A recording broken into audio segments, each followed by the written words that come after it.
송나라, 항주 서호. 비가 내리던 봄날이었어요. 한 청년이 다리를 건너고 있었습니다. 손에 우산 하나. 그 끝에서 두 여자가 비를 맞고 서 있었어요. 옷이 젖고 머리카락이 어깨에 달라붙어 있었습니다. 청년이 잠시 멈췄어요. 그리고 우산을 들고 다가갔습니다. 그게 시작이었어요. 천년을 수행한 흰 뱀이 한 사람을 위해 인간의 몸을 입었던 그날. 그리고 천년이 지나도 사람들이 잊지 못할 슬픔이 시작된 그날.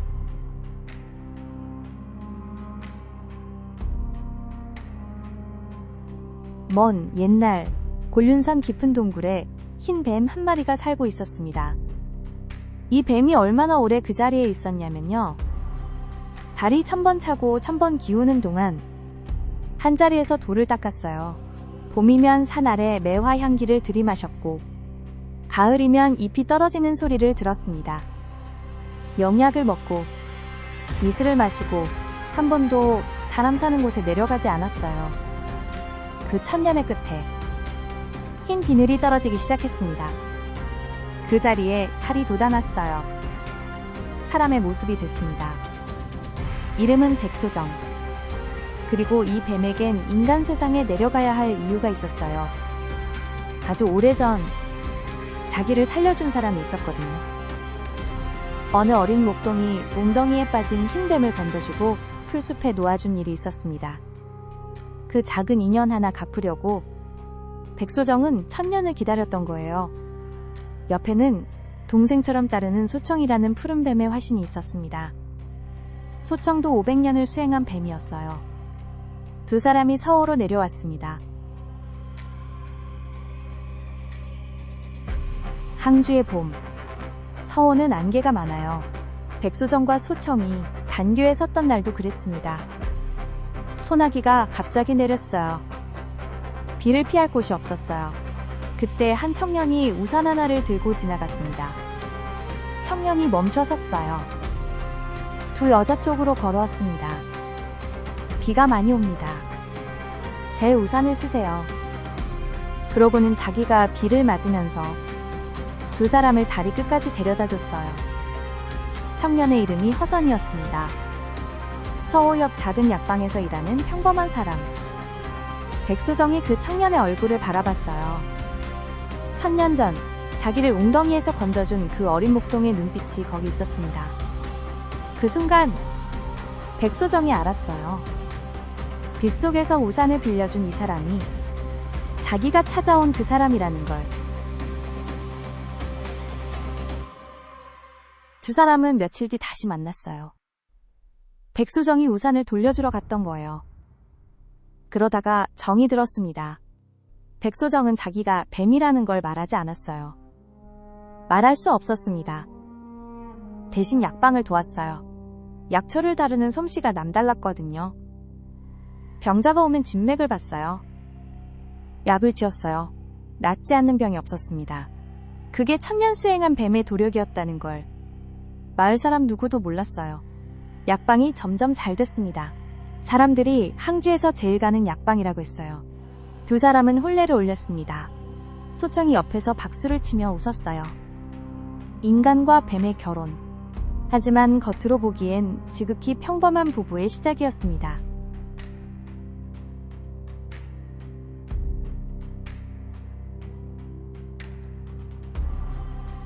근데 그 평범한 행복을 보고 가만히 있지 못한 사람이 있었어요. 금산사의 화상법회였습니다. 이 사람이 어떤 스님이냐면요. 도력이 높기로 중국 전역에 이름난 분이었어요.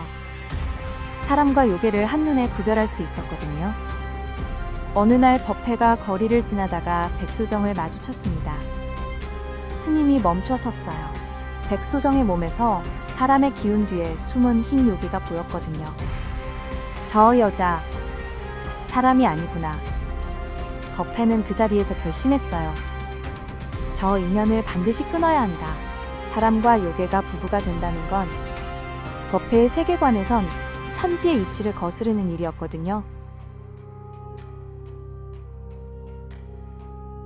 단호가 다가왔어요. 단호에는 옛날부터 웅왕주를 마시는 풍습이 있습니다. 뱀과 요괴를 물리치는 술이거든요. 법회가 허선을 거리에서 만나 넌지시 말을 건넸어요. 단호에는 집안 식구 모두 웅왕주를 마시는 게 예법도요. 잊지 마시오. 허선은 그게 덫이라는 걸 몰랐어요. 스님의 말이니 그러려니 했습니다. 단오날 저녁이었어요. 허선이 백소정에게 술잔을 건넸습니다. 여보, 한 잔 드시지요. 단오잔소. 백소정은 마시고 싶지 않았어요. 본능이 경고하고 있었거든요. 이 술이 자기에게 독이라는 걸. 근데 허선이 자꾸 권하니까, 사랑하는 사람이 권하니까 안 마시면 의심받을지 모른다는 생각도 들었어요. 한 모금만 마셨습니다.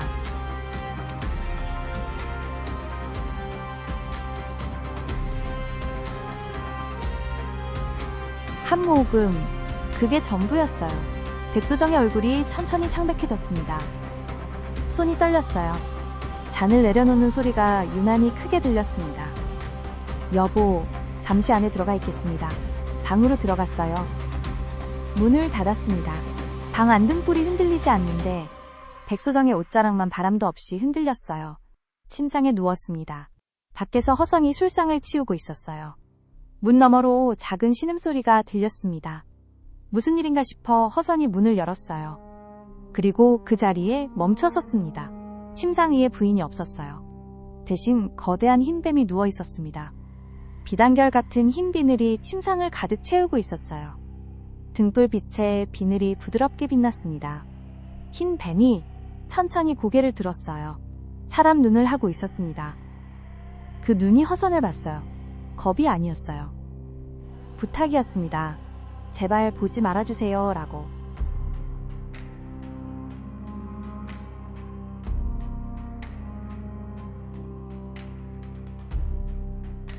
허선이 한 발 물러섰어요. 손에 든 술잔이 바닥에 떨어졌습니다. 떼지는 소리가 났어요. 가슴 위로 한 손이 올라갔어요. 그러고는 무너지듯 주저앉았습니다. 숨을 쉬지 않았어요. 평범한 약방 청년이었거든요. 사랑하는 아내가 천년 묵은 흰 뱀이라는 걸 본 순간 그 충격을 가슴이 견디지 못한 거예요. 백소정의 몸이 천천히 사람으로 돌아왔어요. 방문 앞에 쓰러진 남편을 봤습니다. 다가가 옆에 무릎을 꿇었어요. 손으로 남편 얼굴을 만졌습니다. 따뜻했어요. 아직 따뜻했습니다. 근데 숨이 없었어요. 백소정이 그 얼굴을 한참 봤대요. 밖에서 빗소리가 들렸습니다. 처음 만난 날도 비가 왔었어요. 소청이 달려와 무슨 일이냐고 물었어요. 백소정이 고개를 천천히 들었습니다. 곤륜산에 가야겠다.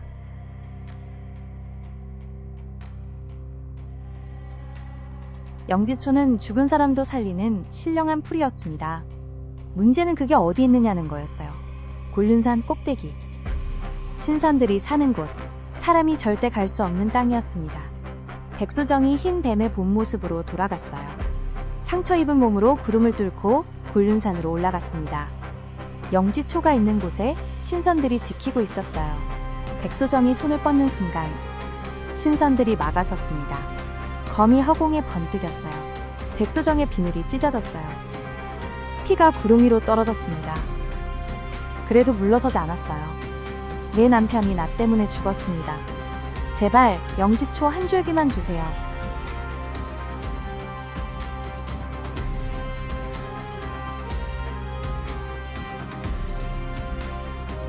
신선들 중에 가장 나이 든 노인이 한 사람 있었어요.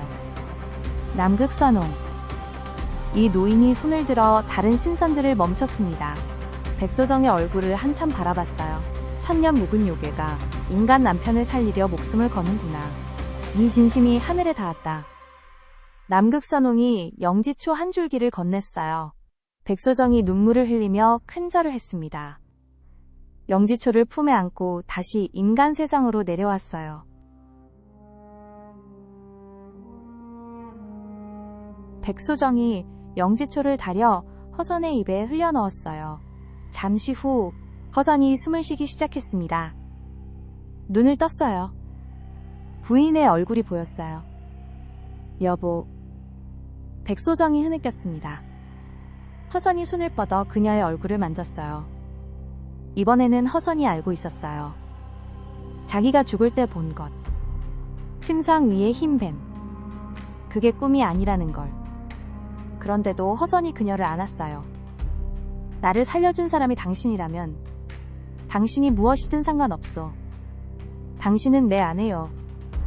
이 한마디에 백소정이 무너져 울었습니다. 두 사람은 다시 평범한 부부로 돌아갔어요. 약방은 다시 문을 열었고 거리는 다시 분주해졌습니다. 그리고 얼마 지나지 않아 백소정이 아이를 가졌어요. 법회 화상은 그 소식을 듣고 분노했어요. 죽은 사람을 살려냈다는 것. 그것도 요괴의 도력으로. 이건 법회의 눈에 더 큰 재앙이었어요. 법회가 허선을 길에서 붙잡았습니다. 부인을 떠나시오. 그녀는 요괴여. 허선이 거절했어요. 근데 법회는 꼼짝도 안 했습니다. 허선을 금산사로 끌고 갔어요. 절 안에 가두었습니다. 요괴의 품을 벗어나기 전까진 못 나간다. 백소정이 몇 날 며칠 남편을 찾았어요. 소식이 없었습니다. 결국 금산사 앞까지 가게 됐어요.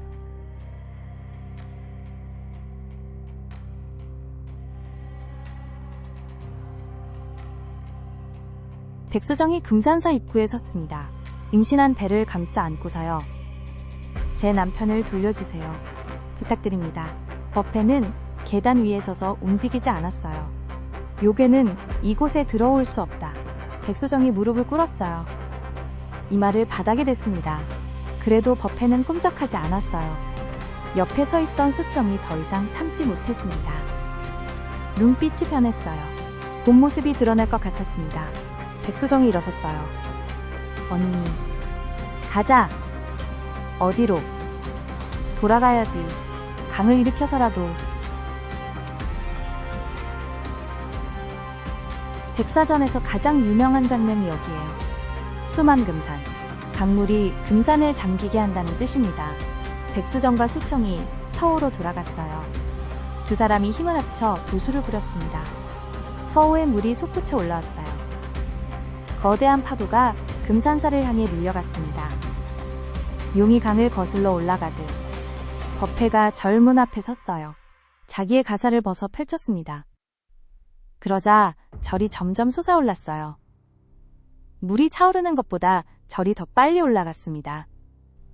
물이 절의 계단에 닿을 때 절은 이미 산 위에 있었어요. 백소정이 도수를 부릴수록 법회의 가사도 더 커졌어요.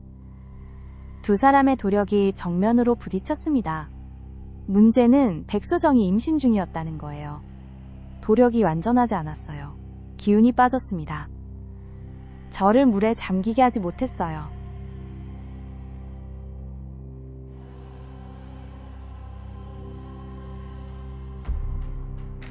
백소정이 쓰러졌어요. 수청이 언니를 업고 도망쳤습니다. 항주 서호 단교까지 왔어요. 두 사람이 처음 만났던 그 다리입니다. 백소정이 거기서 지쳐 앉아 있었어요. 그때 허선이 도착했어요. 금산사에서 탈출한 거예요. 부인이 자기 때문에 강까지 일으켰다는 소식을 듣고 절을 빠져나온 겁니다. 허선이 단교 끝에서 백소정을 봤어요. 배가 불러 있었습니다. 얼굴이 창백했어요. 백소정이 허선을 봤어요. 두 사람이 말없이 서 있었습니다. 소청이 칼을 뽑으려 했어요. 이 인간 때문에 언니가 이 꼴이 됐잖아. 백소정이 소청의 손목을 잡았습니다. 우리가 만난 건 모두 나의 선택이야. 허선이 무릎을 꿇었어요. 백소정 앞에 머리를 숙였습니다. 내가 너무 나약하여 당신을 지켜주지 못했어. 미안하오. 백소정이 허선의 손을 잡았어요. 세 사람은 약방으로 돌아갔습니다. 아이가 태어나기를 기다렸어요.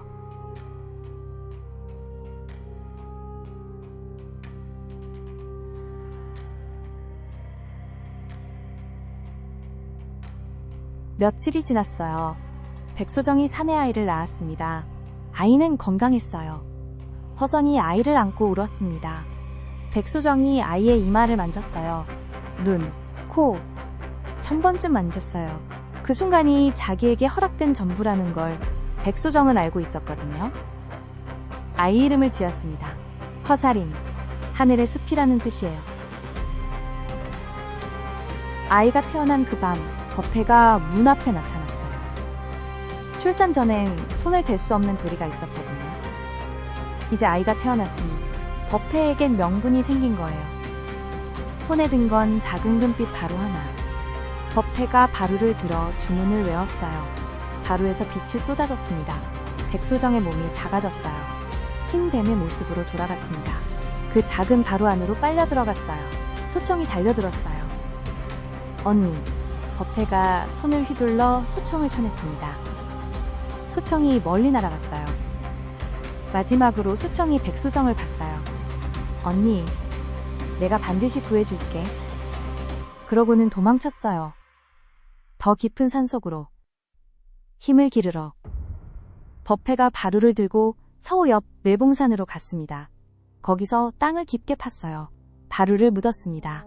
그 위에 거대한 탑을 세우기 시작했어요. 뇌봉탑.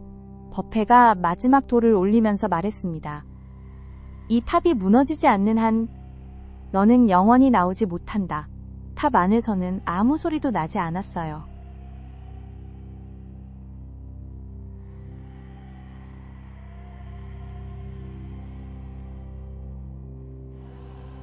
허선은 갓 태어난 아이를 품에 안고 멍하니 탑 앞에 서 있었어요. 집으로 돌아갈 수도 없었습니다. 집은 백소정이 만들어준 집이었거든요. 며칠 뒤 허선이 누나 이교용의 집을 찾아갔어요. 누님, 이 아이를 부탁합니다. 이름은 살인이라고 지었습니다. 누나가 눈물을 흘리며 아이를 받았어요. 그리고 허선이 한 가지 더 말했습니다. 저는 금산사로 들어가겠습니다. 스님이 되겠습니다. 누나가 놀랐어요. 법회가 있는 절로 왜? 허선이 대답했어요. 제 사랑 때문에 한 사람이 탑 아래 갇혔습니다. 제가 업을 다 벗기 전엔 이 마음으로 살아갈 수가 없어요. 그리고 그 탑이 있는 산이 바로 금산사 가까이에요. 매일 멀리서나마 부인이 있는 쪽을 바라볼 수 있습니다. 누나가 고개를 끄덕였습니다. 그해 겨울 허선은 머리를 깎고 승복을 입었어요. 법회의 제자로 금산사의 작은 암자에 들어갔습니다. 매일 아침 경을 외웠어요. 매일 저녁 뇌봉탑이 보이는 쪽 창가에 앉아 있었습니다. 그렇게 20년이 흘렀어요.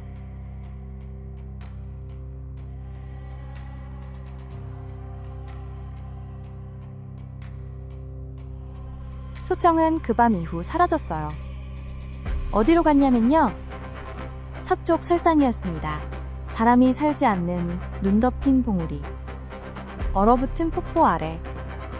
소청이 거기서 검 하나를 손에 쥐고 수행을 시작했어요. 언니를 구해내기에는 자기 노력이 부족하다는 걸 알았거든요. 법회의 가사를 찢으려면 더 깊이 닦아야 했어요. 1년이 지났습니다. 5년이 지났어요. 10년이 지났습니다. 소청은 설산을 한 번도 내려오지 않았어요.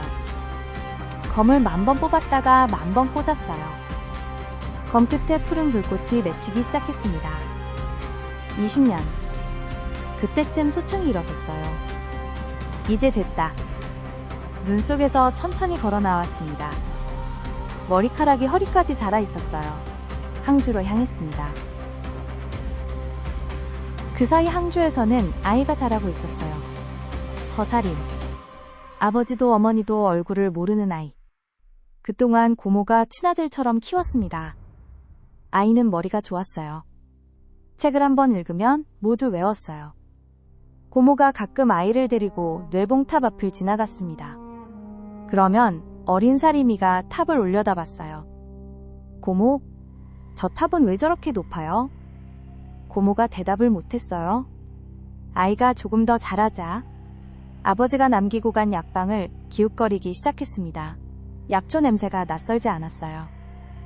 어머니를 모르면서도 어머니가 쥐던 약저울이 손에 익었습니다. 15살에 고모가 사림을 앉혀놓고 모든 걸 이야기해줬어요. 어머니는 뇌봉탑 아래에 있다. 뱀이었지만 누구보다 사람다운 사람이었다. 아버지는 금산사에서 스님이 되셨다. 사림이 그 이야기를 듣고 한참을 울었습니다. 그리고 이렇게 말했어요. 저는 공부해서 과거에 급제하겠습니다. 어머니를 뵙기 위해서요.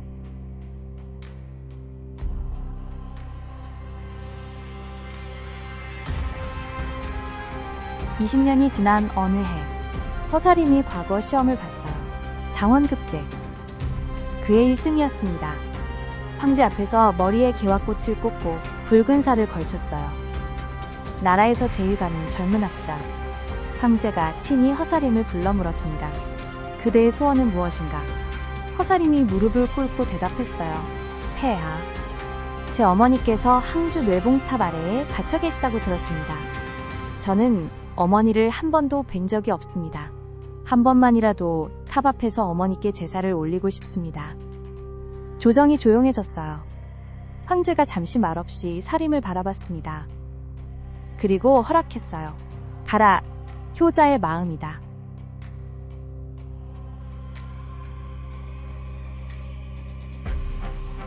허사림이 항주로 갔습니다.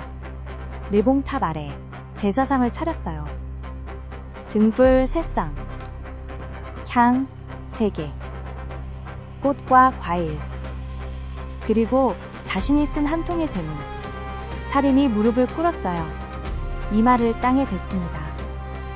어머니, 소자 허사림, 오늘에야 어머니 앞에 섰습니다. 저는 어머니의 얼굴을 모릅니다. 목소리도 모릅니다.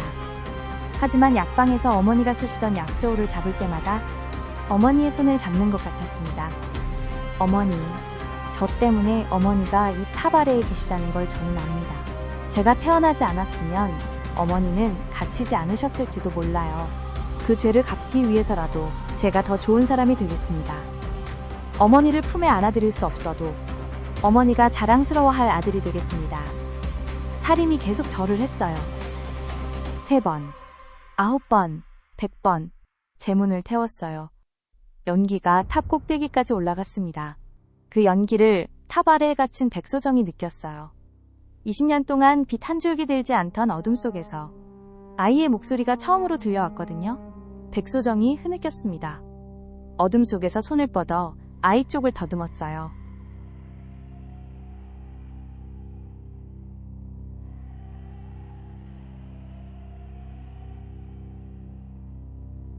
그 순간이었어요.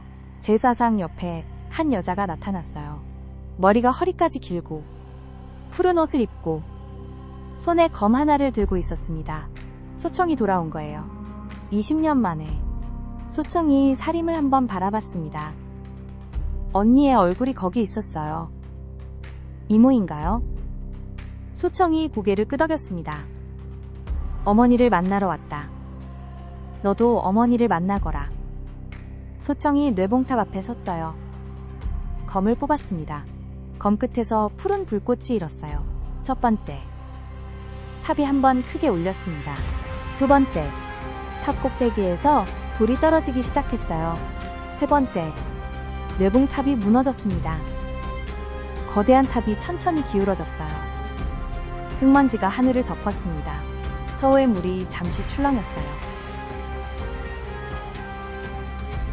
먼지가 가라앉아 탑자리에 백소정이 서 있었어요. 여전히 젊은 모습, 여전히 흰 옷. 다만 눈가에 20년의 어둠이 새겨져 있었습니다. 사림이 한 걸음 다가갔어요. 다리가 떨렸습니다. 어머니, 그 목소리에 백소정이 멈췄어요. 20년을 탑 속에서 단 한 번도 듣지 못한 목소리였습니다. 뱃속에 있을 때 자기가 들려주던 노래를 기억한다는 듯 아이가 자기를 부르고 있었어요. 백소정이 두 팔을 벌렸습니다. 처음으로 아들을 안았어요. 말을 못했어요. 그냥 안고만 있었습니다. 멀리서 한 사람이 지팡이를 짚고 걸어왔어요. 금산사의 스님. 20년 전의 허선이었습니다. 이제 머리에 흰 서리가 내려앉은 노승. 아무 말 없이 세 사람이 바라봤어요. 하늘에서 구름이 내려왔습니다. 남극선홍이 다시 와 있었어요. 백소정. 내 수행이 완성되었다. 네 아들은 이 인간 세상에서 살고 너는 하늘로 올라갈 시간이다. 백소정이 아들의 얼굴을 마지막으로 만졌어요. 그리고 화성 쪽으로 고개를 돌렸습니다. 두 사람이 한참 서로를 바라봤어요. 말은 없었어요. 백소정이 몸이 가벼워지기 시작했습니다. 구름 위로 천천히 올라갔어요. 바람이 불자 흰 옷자락이 서호의 안개 속으로 스며들었습니다.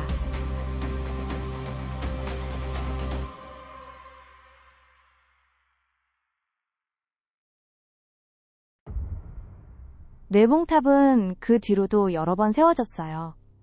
송나라 때 처음 세워졌고, 명나라 때 한 번 무너졌고, 다시 세워졌고요. 그러다가 1924년 9월 25일, 뇌봉탑이 또 무너졌습니다. 그때 중국 전역에서 이렇게 말했어요. 백소정이 또 풀려났다. 루신이라는 작가가 그때 글을 썼어요. 뇌봉탑이 무너진 것이 기쁘다고. 사랑을 가두는 탑이 무너진 게 다행이라고. 지금 뇌봉탑은 2002년에 다시 세워졌습니다. 관광지가 됐어요. 근데 사람들은 그 탑을 보면서 백소정을 떠올려요. 20년을 갇혔다가 아들의 제사 덕에 풀려난 흰 뱀의 화신을, 사람을 사랑한 죄로 어둠 속에 묻혔던 그 여인을.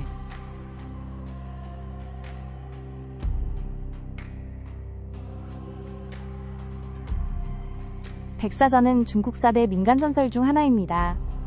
양산백과 추경대, 견우와 직녀, 맹강녀의 만리장성, 그리고 백사전. 이 이야기가 1000년 가까이 전해 내려왔어요. 왜 살아남았을까요? 사랑에서는 안 되는 사이의 사랑, 모두가 반대하는 사랑, 갈라지는 사랑, 그래도 포기하지 못하는 사랑. 이 구조가 사람들의 가슴을 건드리는 거예요. 신분이 달라서, 종교가 달라서, 출신이 달라서, 종이 달라서 1000년 전 사람들도 이런 사랑을 봤어요. 지금도 보고 있어요. 백사전이 살아남은 건 이야기가 아름다워서가 아니에요. 우리의 오늘도 이 이야기와 크게 다르지 않아서예요. 지금도 항주에 가면 서호가 있습니다. 반교가 있어요. 뇌봉탑이 있어요. 봄에 가면 비가 와요. 여름엔 안개가 낍니다. 그 안개 속에 서면 가끔은 흰옷의 여인이 우산 없이 다리 위에 서 있는 것 같기도 해요. 서호의 안개는 1000년 동안 그 자리에 있었거든요. 오늘 이야기는 여기까지입니다. 다음 편도 기대해주세요.